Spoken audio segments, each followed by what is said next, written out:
e mundial. E mundial também. O senhor falou em qualidade e capacidade do cirurgião plástico pernambucano, que se equivale a qualquer cirurgião plástico de São Paulo, qualquer, desde que tenha um patamar lá em cima, né? São Paulo, Rio, etc, etc, etc. E nós sabemos que vários casos já foram mostrados na televisão, várias reportagens já nos deram conhecimento de erros grosseiros, inclusive às vezes até fatais, que acontecem exatamente porque a paciente ou o paciente não soube escolher adequadamente o médico a quem estaria se entregando, né? Então, eu acho que é muito importante, doutor Moisés, que as pessoas se conscientizem disso.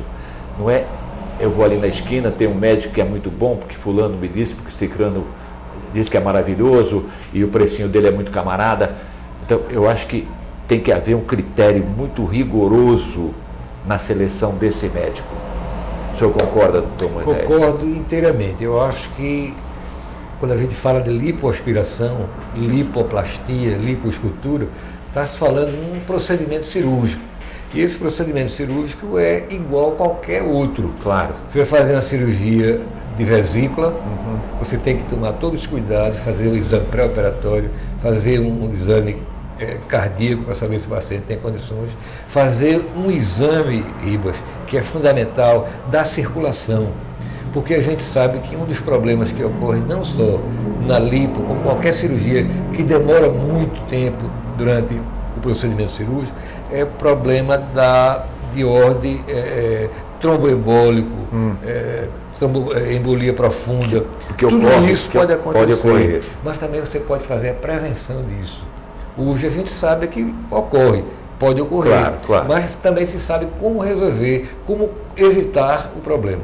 Como é que se evita um problema de tromboembolia?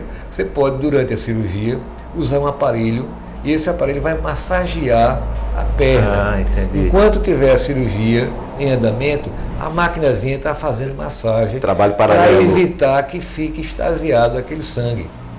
Associado a isso, o paciente usa uma meia elástica. Perfeito. A gente só opera e usa, qualquer que seja a cirurgia com anestesia peridural. Eu fiz hérnia e usei a meia. Então você tem que usar a meia, porque é uma prevenção de embolia. Então existe assim todo um protocolo.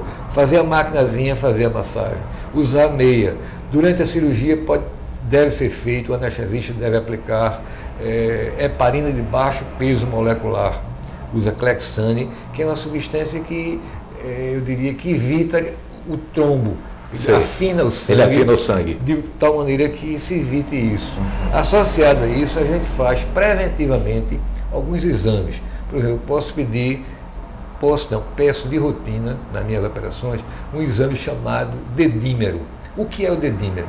É um exame que é feito em laboratório e não é nada do outro mundo, onde se pode ver se a paciente já teve embolia.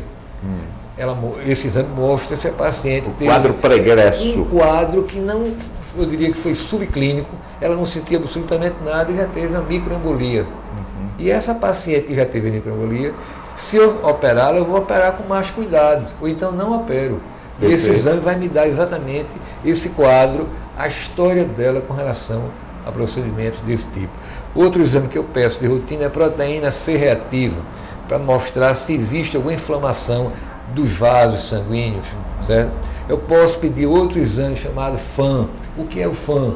É um exame que se pede, Ribas, para saber se a paciente tem doença autoimune.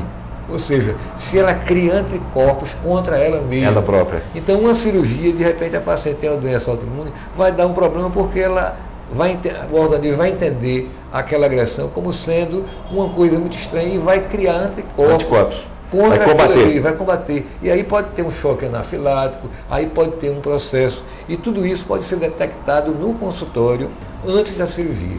Mas então, e o médico, doutor Moisés? Bom, isso aí é a parte de cuidados. Parte de cuidados pré-operatórios. Cuidados pré-operatórios. Com relação ao médico, existe hoje uma coisa já consagrada pelo Conselho Federal de Medicina, que é o seguinte: todo procedimento de lipoescultura, de lipoaspiração, de lipoplastia, que é o termo certo? Deverá ser feito por cirurgiões plásticos. Então não tem como a gente entender, a gente conceber que a cirurgia foi feita por um ginecologista, por um cirurgião geral. Aquilo é um procedimento do cirurgião específico. plástico. Eu, por exemplo, eu sou cirurgião plástico. Jamais eu vou fazer uma cirurgia de catarata. Claro, natural. Esse é com o oftalmologista. Então, se eu até souber fazer uma cirurgia de catarata... Mas não se atreve. Eu posso até fazer maravilhas. Um caso excepcional também. Mas pode acontecer um dano e eu vou ser culpado por uma coisa que eu não tive o treinamento prévio. Eu não estou habilitado para aquilo. É o caso. Uma questão de consciência também, né, doutor? Se se diz no Conselho de Medicina, se tem uma resolução que o ato é um ato de cirurgia plástica, tem que ser feito por cirurgião plástico. E vai mais além. Tem que ser feito em ambiente hospitalar, não pode ser feito em consultório. Tem que ser feito com a presença do anestesista no local, mesmo sendo local, mesmo sendo anestesia local, tem que ter um especialista em anestesista. Perfeito. Em anestesia, porque é ele que vai dar o suporte em caso de uma necessidade. Então, associada a toda a prevenção da tromboembolia, o treinamento tem que ser um treinamento de um cirurgião plástico, ou seja, aquele que passou 2 anos em cirurgia geral e mais 3 anos fazendo residência R1, R2, R3, e este, a partir daí, fica habilitado pela Sociedade Brasileira. Ele ainda vai submeter a um exame para ser especialista pela sociedade. Exatamente. Existe hoje um convênio da Sociedade de Cirurgia Plástica com o MEC, que só dá o título de especialista depois de uma prova. E depois de passar 3 anos como residente. Tem todo o processo. Tem essa exigência toda. Quer dizer, se você pensar direitinho, 6 anos de medicina, com mais 5 anos de treinamento. São 11 anos, são 11. Né? Então você vai ser realmente cirurgião plástico depois de 11 anos de estudo em medicina. E assim mesmo, depois de passar na prova de especialista da Sociedade de Cirurgia Plástica. Esse é o que pode fazer. Acontece que a gente sabe que tem muitos cirurgiões que não são habilitados e que realmente fazem cirurgia. Pode dar certo uma vez, 2, mas se tiver um erro só, mas é um risco desnecessário. Nós estamos conversando com um dos mais renomados, conceituados cirurgiões plásticos de Pernambuco, do Nordeste do Brasil, que é o Dr. Moisés Wolferson. E vocês devem estar notando que de vez em quando vocês escutam barulhos externos, ambulância passando, automóveis, caminhões, motos, etc. É porque nós viemos ao encontro de Dr. Moisés. Nós estamos exatamente no consultório dele, que fica localizado numa avenida movimentadíssima, que é aqui na João de Barros, e nós estamos em cima da João de Barros.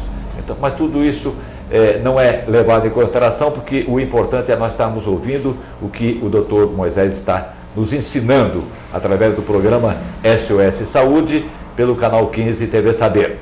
Nós vamos fazer uma pequena pausa, voltaremos em seguida. E eu vou tratar de um assunto muito importante, que é comumente chamado de lipoaspiração.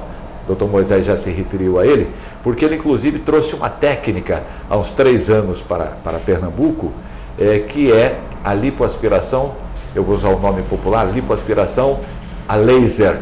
Do que se trata, o que é, como funciona, qual é o mecanismo. Daqui a pouquinho nós voltamos. Lembrando também a você que se você deseja que a gente entreviste um médico de uma determinada especialidade, é muito fácil. Basta você mandar um e-mail para leãotvsaber@yahoo.com.br. Repetindo, você pede o médico na especialidade tal. Tá? Aí você manda o seu e-mail para leão, sem o tio, sem o acentozinho, tvsaber@yahoo.com.br. Voltamos já para continuar essa entrevista com o Dr. Moisés Wolferson. Até já.